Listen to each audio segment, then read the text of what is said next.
Hi friends, welcome to Varalakshmi పొదరిల్లు.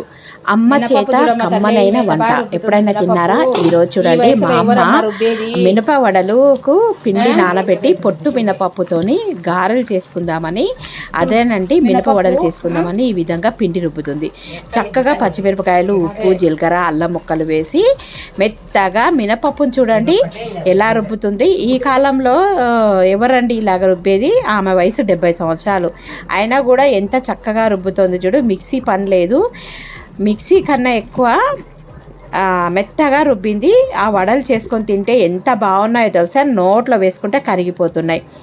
ఈ రోజుల్లో ఇలా ఎవరండి రుబ్బుకొని వడలు వేసుకునేది? కానీ మా ఇంట్లో మా అమ్మ మాత్రం ఇలాగే రుబ్బుకొని చేసుకుంటేనే రుచి బాగుంటాయి, టేస్ట్ బాగుంటుందని పండగలు వస్తే తప్పకుండా రుబ్బుతుంది. ఇంకా ఇప్పుడు స్టవ్ మీద నూనె పెట్టేసుకొని అవి వేడైన తర్వాత అరచేతికి తడి అద్దుకొని ఈ విధంగా కొద్దిగా పిండి తీసుకొని మధ్యలో హోల్ చేసి వేసేసుకుంటే అద్భుతమైన రుచితోని, అమోఘమైన రుచితోని కరకరలాడే మినప వడలు రెడీ.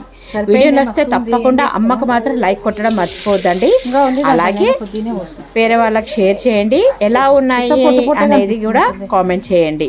మీకు కూడా చూస్తుంటే నోరూరుతుందా? అయితే ఈ విధంగా రుబ్బుకొని టేస్ట్ చేయండి. వీడియో నచ్చితే లైక్ మాత్రం మర్చిపోద్దామండి అబ్బా. Please subscribe.